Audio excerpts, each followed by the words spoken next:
Hello, everyone, and welcome to the recording of Your Body Isn't Broken. We are exploring neuroplastic symptoms and mind-body syndrome. And this is a recording of a presentation that I did a couple days ago that I forgot to record. So I am doing it over for those of you who missed the presentation and those of you who were there and would like a recording as well.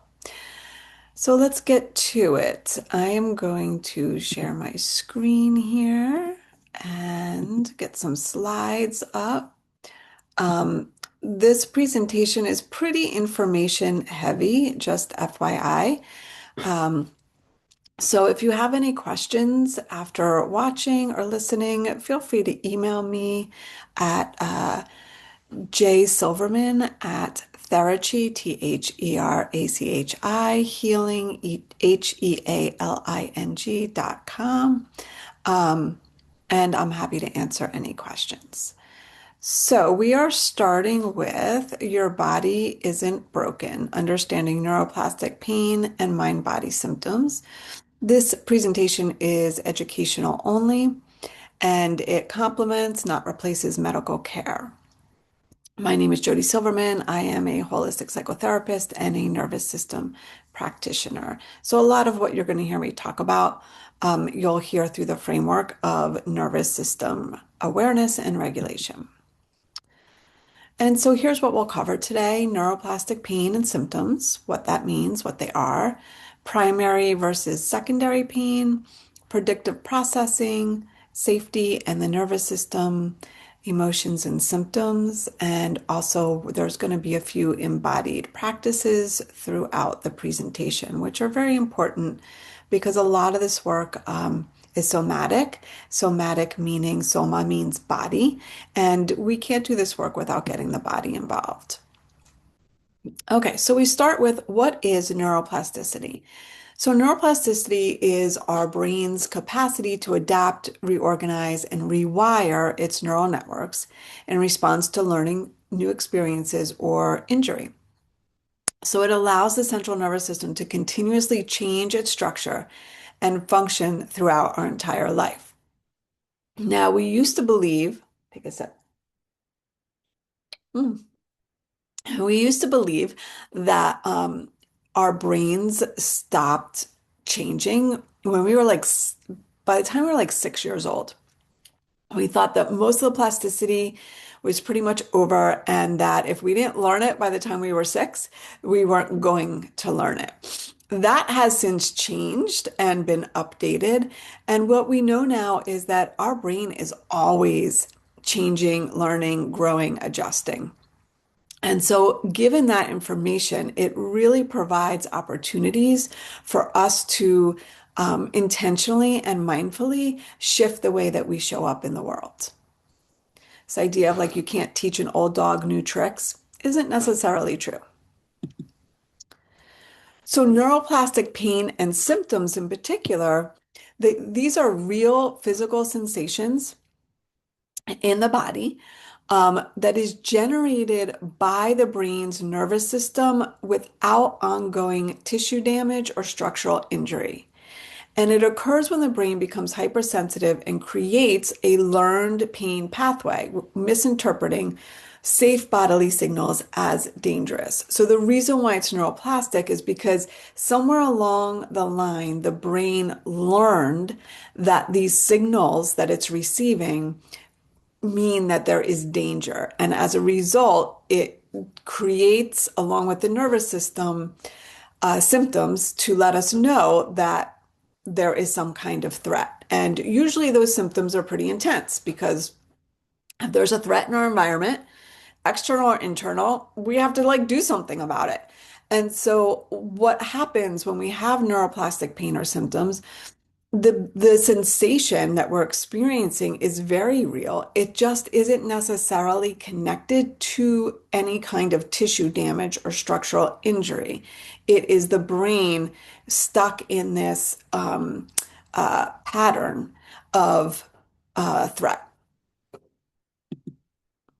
Other terms that you might hear referring to this kind of pain or symptoms are mind-body syndrome, tension myositis syndrome, nociplastic pain, primary pain slash pain, brain-generated pain, and psychophysiologic disorder.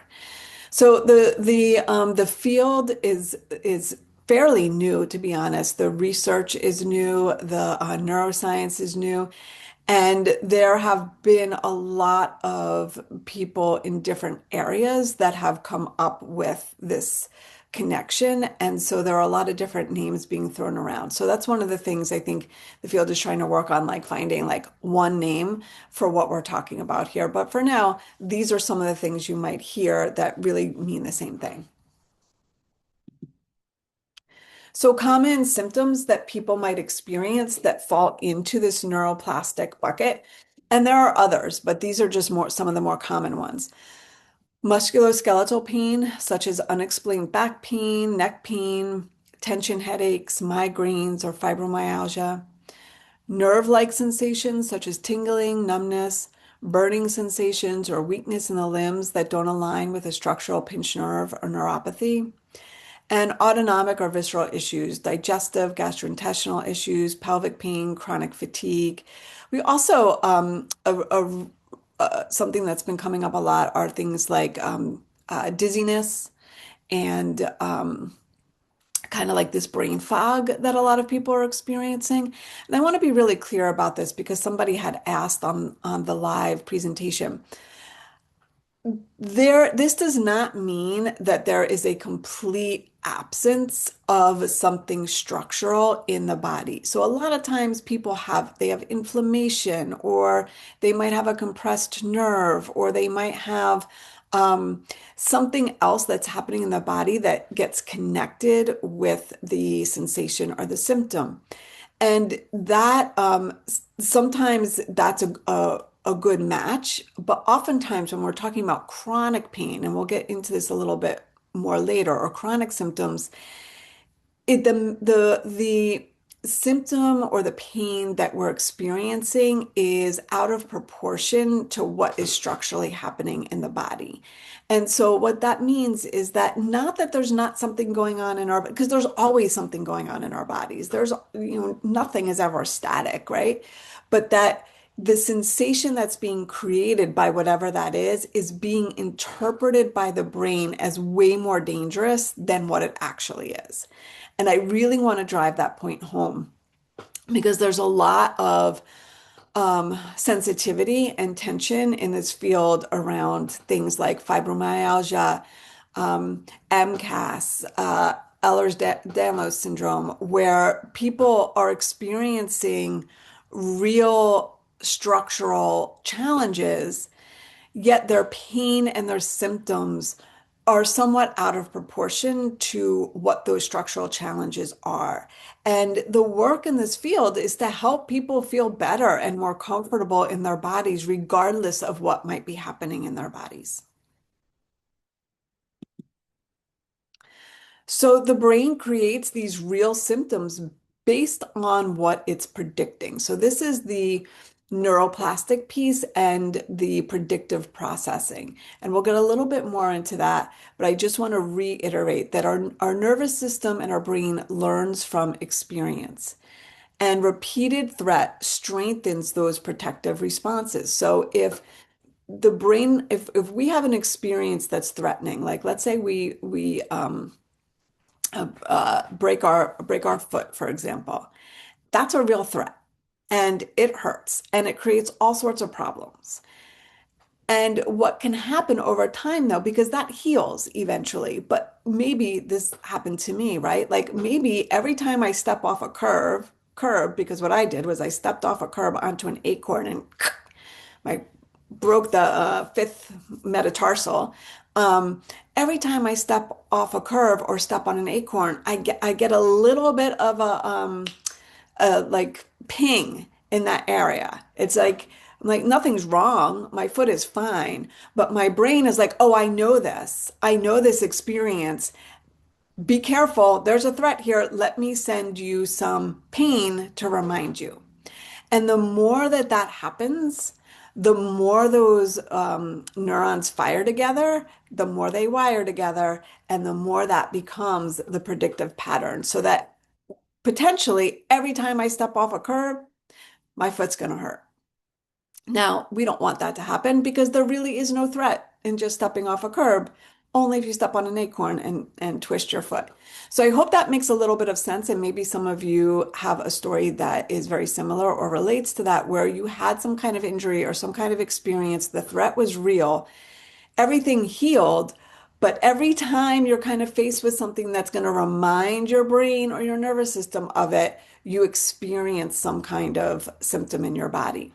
And for some of us, it's weird. It doesn't always make sense. It's not always the same symptom. So maybe instead of a little ping in your foot, you get a nauseous belly. Maybe because you had a bad experience at a particular store, let's say, every time you walk into that store, you get a headache.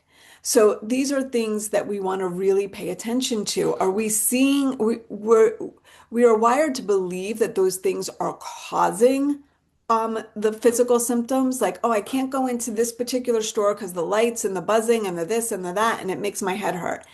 And the reality is, it's probably more likely that your brain is predicting that your head is going to hurt because that has happened in the past. And it creates a headache in response to that. And the lights actually have nothing to do with it.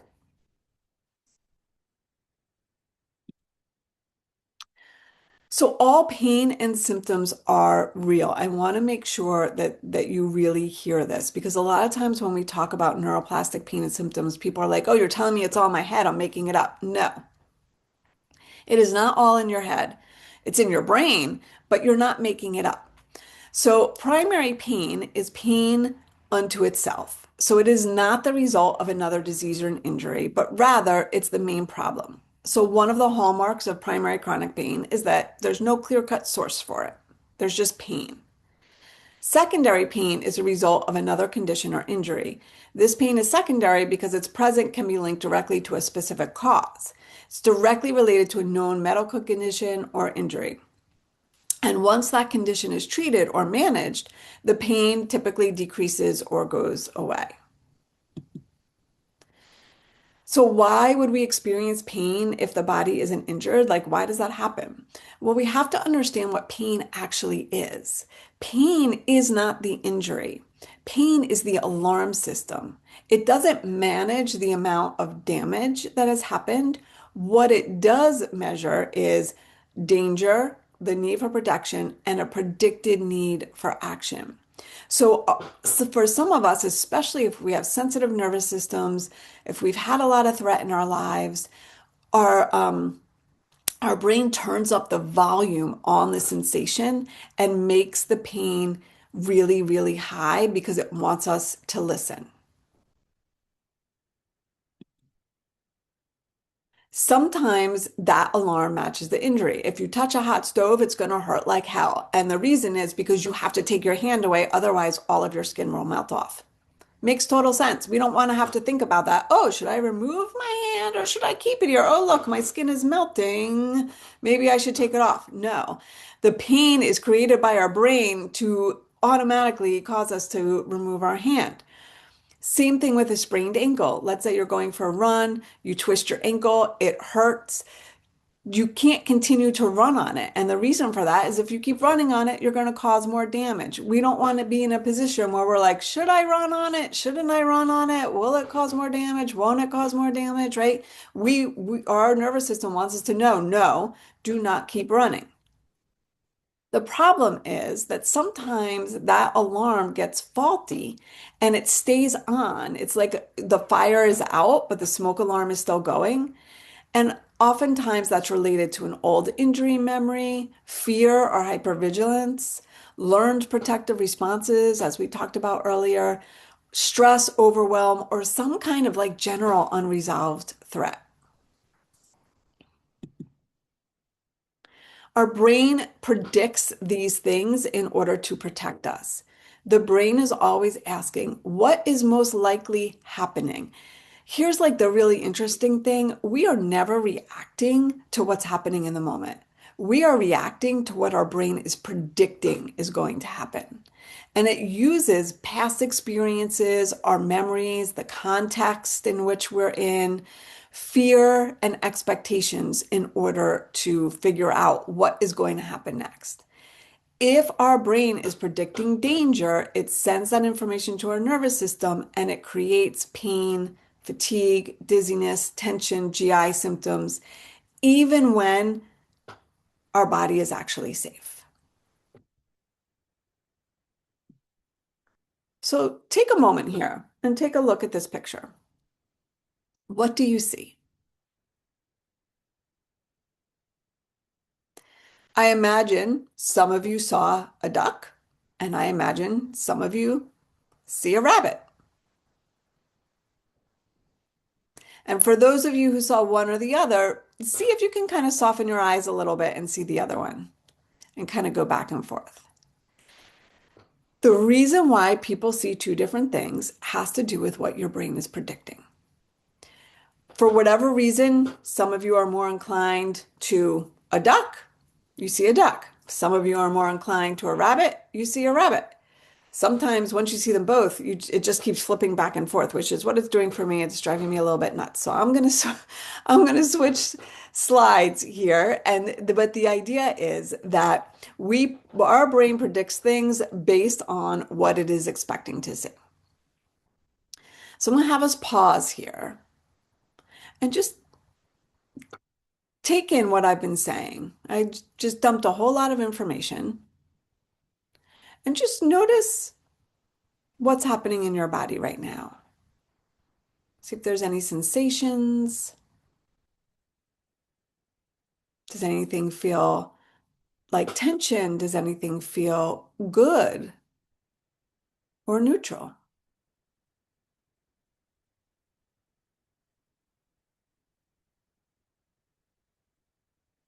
Maybe even notice what your mind is saying in this moment. Not because it's true, but because it's always running in the background.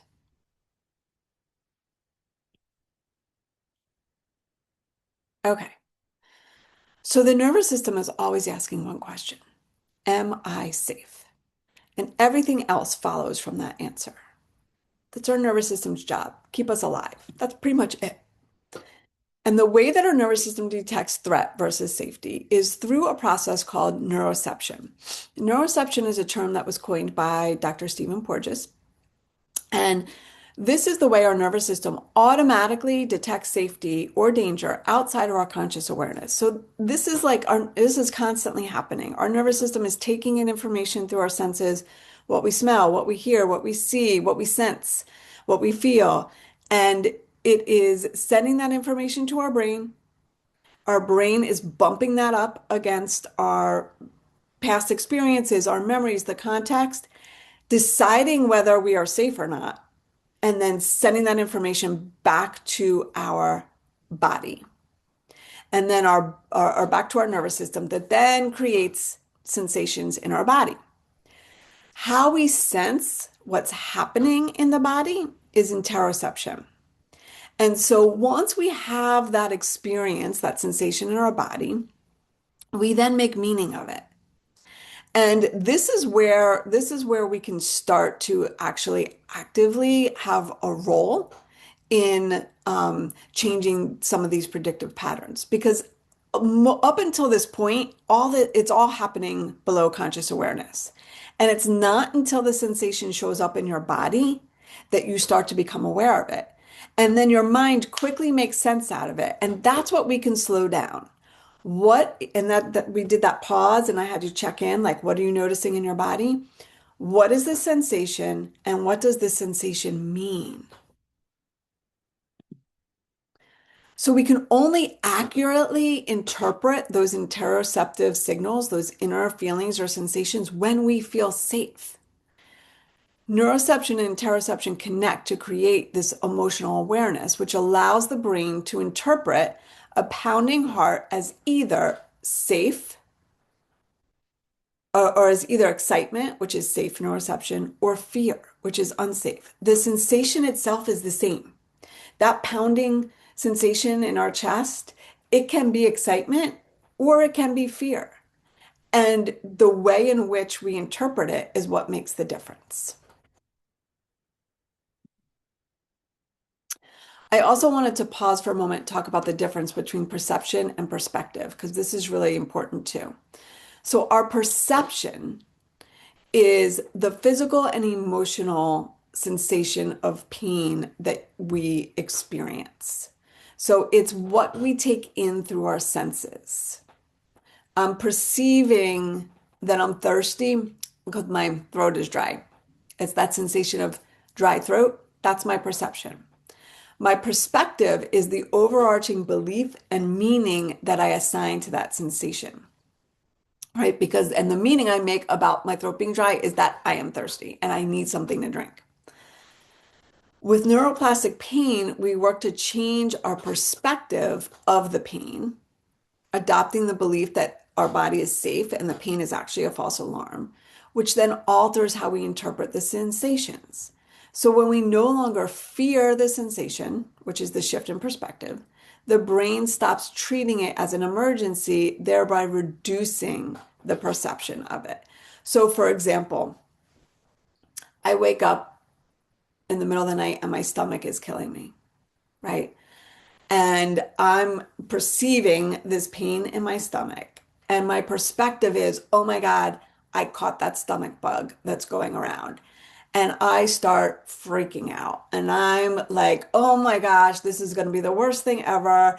I go to the bathroom. I'm like, I'm trying to like work it out, work it through. And I'm getting more and more anxious, and my stomach's getting more and more tight, and my body's getting more and more tight. And then I try to go back to bed and go to sleep, and I can't because I'm all worked up, right? That's one scenario. Another scenario is I wake up in the middle of the night and my stomach is hurting. And I'm like, oh, there's a pain in my stomach. I wonder if I need to go to the bathroom. So I go to the bathroom, I breathe through it, I'm fine. I go back to bed, I fall asleep, I wake up the next morning, and I feel good. Now, again, perception and perspective working together to change the way that I perceive, the way that my perspective on what I am perceiving. It gets a little bit complicated, but it's really important because that's where the work is here. It is when we have a sensation in our body, pausing enough to get curious about it and not getting pulled into the belief that there is actually something wrong or some kind of alarm that needs to go off here.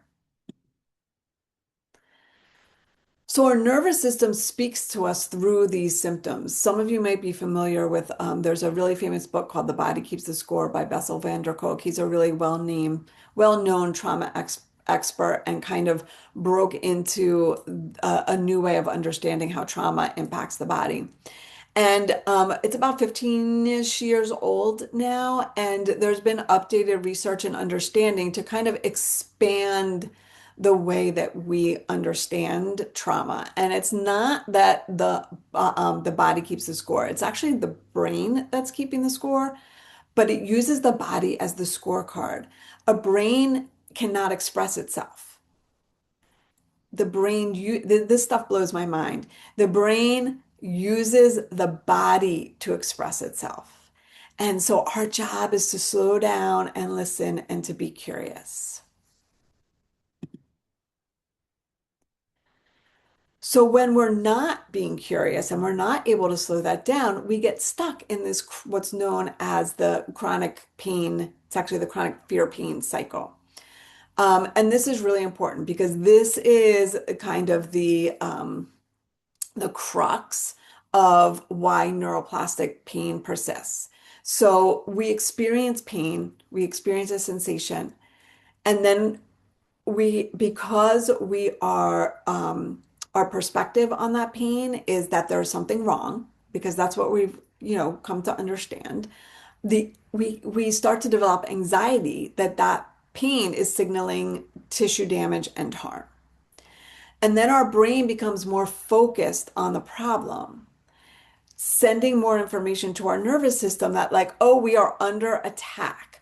So the nervous system increases the pain, which creates more anxiety, which then exacerbates the pain, which then makes more anxiety, which then makes the brain think we're under more threat, which then communicates with the nervous system to create more pain. And it just keeps going and going and going. And the idea with when we're looking at treating neuroplastic pain and symptoms is like, we have to break this cycle. Somewhere in here, we have to change our perspective on the sensation so that the anxiety that we feel does not signal to our brain and nervous system that we are under threat, because then it just doubles down.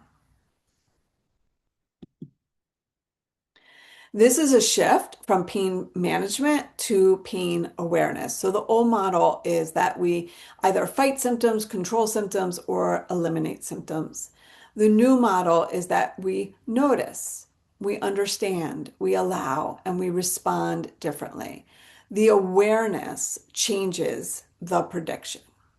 And I want to just pause here and be really clear that this is given that all medical routes have been like gone down, and we are at a point where we're like there we really cannot find a structural reason for why you are experiencing this symptom or this pain. And even if there is a structural reason, like I talked about earlier, such as with fibromyalgia, Ehlers-Danlos syndrome, where there's inflammation, there's connective tissue issues, these principles are really important in terms of the amount of suffering that occurs in relationship to the symptoms.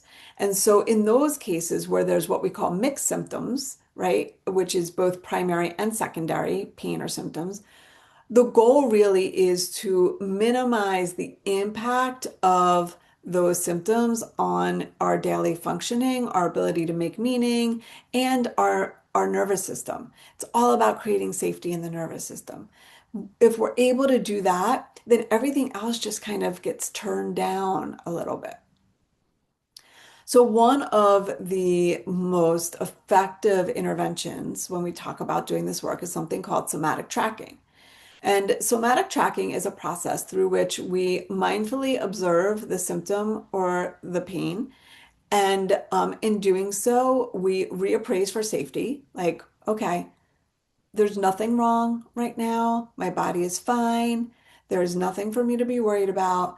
And then we bring in a positive affect of some sort while we are staying with the symptom, because that's how we retrain the brain to not be afraid of the symptom. Sometimes what happens in doing so is like the pain or the symptom actually decreases, which is wonderful. Not always. That's not the goal. The goal is not for the pain or the symptom to go away. The goal is to, over time, create a new experience for the brain in relationship to the symptom. So instead of being afraid of it, we're going to be curious about it. We are going to welcome it with open arms. We are going to embrace it. We are going to pair it with a positive affect. So, what I would like to invite you all to do in this moment is, unless you are driving or somewhere where you can't do this, just close your eyes or rest them gently on the floor in front of you and turn your attention inward and just see if you can access a sensation of some sort. Not the worst ever, but something like maybe mildly uncomfortable. And if you can't find one, what I do sometimes is just kind of notice the sensation of my body against the chair, or maybe the feel of the air on my skin, but something that you can really kind of zone in on. And once you're there, we're just going to practice mindfully observing this sensation. So you're kind of standing on the edges of it, looking at it as if you're kind of floating in the ocean, just watching a school of fish go by. We're not trying to change it or analyze it. We're just kind of watching it. So we're just noticing the quality of it. Is it like a pinching or a squeezing or a flowy or pulsing, noticing if it has any, if it has a temperature, hot, cold, tepid, a shape, how big is it? What's the texture of it? Is it bumpy or smooth?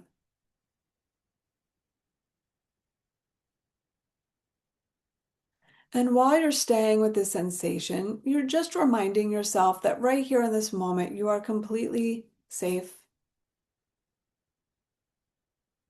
There is not anything else you need to notice or pay attention to in your body.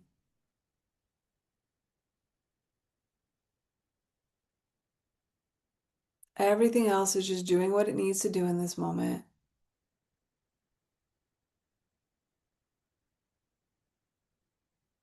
And then when you're ready, seeing if you can bring to mind something small that you're grateful for.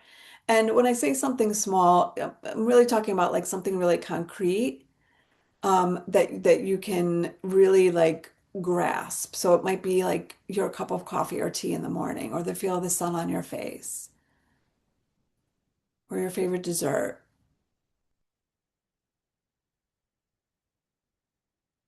And just bringing that into your awareness and allowing the vibration of that gratitude to kind of just fill your heart center. Like, oh, my coffee. So grateful for my coffee. That first cup of coffee in the morning.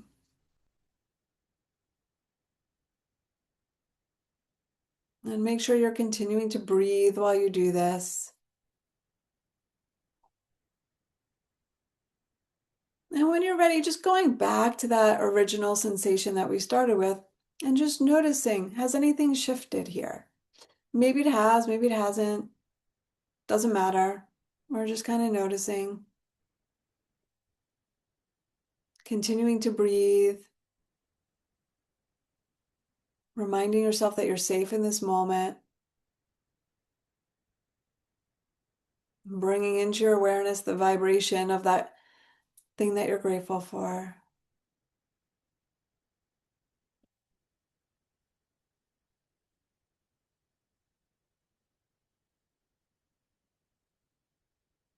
And then when you're ready, maybe just putting one hand on your heart, taking a nice deep breath in and a nice long exhale, and coming back to the screen.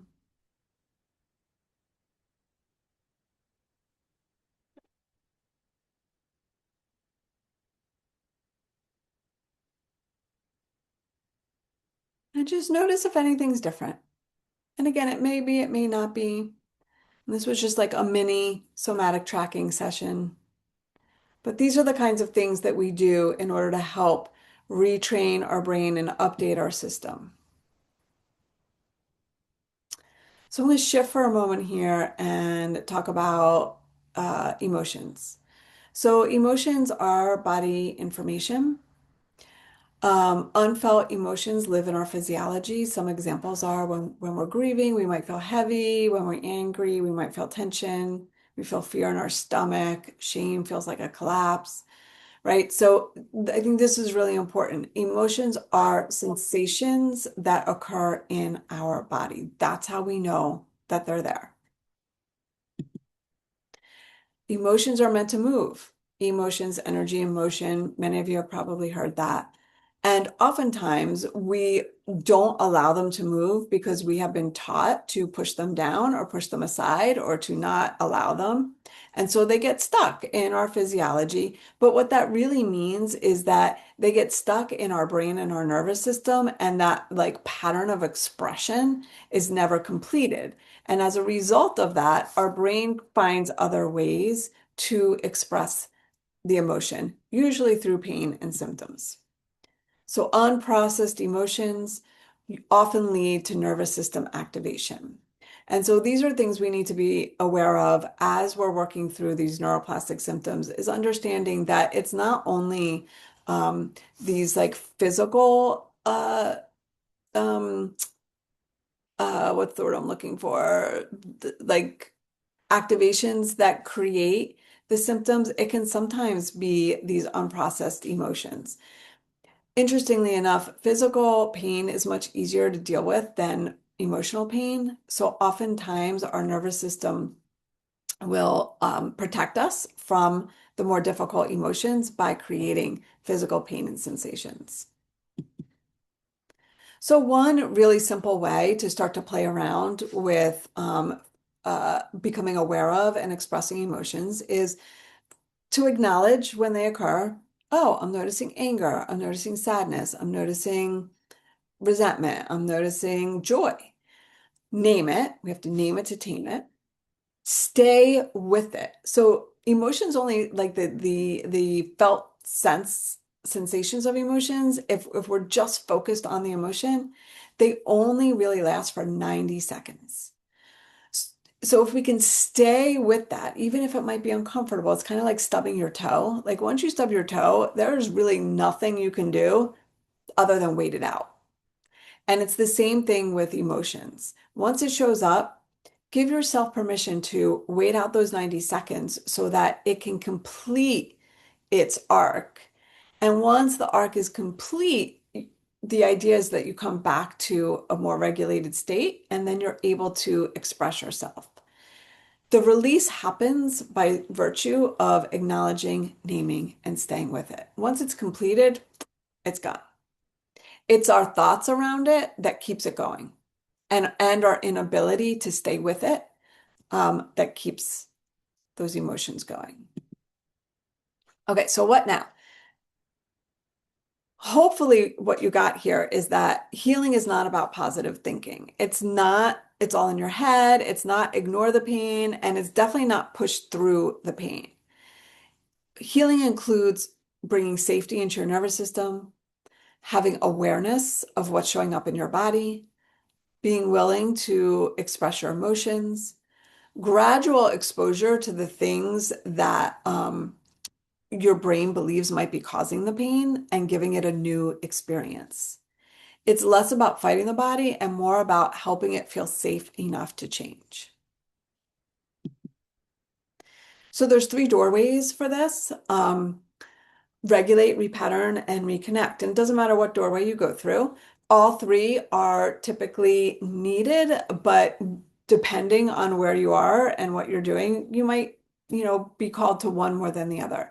So regulating helps the nervous system experience safety. Repatterning, we're teaching the brain something new. And reconnecting, we're listening to what the body may be carrying through our emotional awareness. So those are the three ways that we work with these neuroplastic symptoms. And so here's a bunch of resources. I just gave you like the top layer, and it was a lot of information. If you want to learn more, here, and there's way more than this out there, but here are some of the top ones. Unlearn Your Pain by Howard Schubiner, The Way Out, Alan Gordon, Mind Your Body, Nicole Sachs, or The Mind Body Prescription by Dr. Sarno. There are programs such as Curable, which is an app, and Primal Trust, which is a web-based program. They have both asynchronous and live groups and classes that you can take. Some really good websites, symptomatic.me and unlearnyourpain.com. And some really great podcasts, The Mind Body Prescription, The Cure for Chronic Pain, Symptomatic, and Pain Reprocessing Therapy. So I'm going to stop sharing here. And I'm going to come back and just kind of check in with everybody, just taking a moment, nice deep breath, checking in with your body. Again, just noticing if there's any tension or maybe even there's a little bit of a shift. Maybe you feel some lightness, maybe you feel some heaviness. We're just noticing. That's the practice. And if you have any questions, like I said, please feel free to reach out to me. There, Jay Silverman at therachihealing.com. You can also visit my website, therachihealing.com, or journeywithkindredsouls.com. And I hope this was helpful, and we'll reconnect at another time. Thank you so much.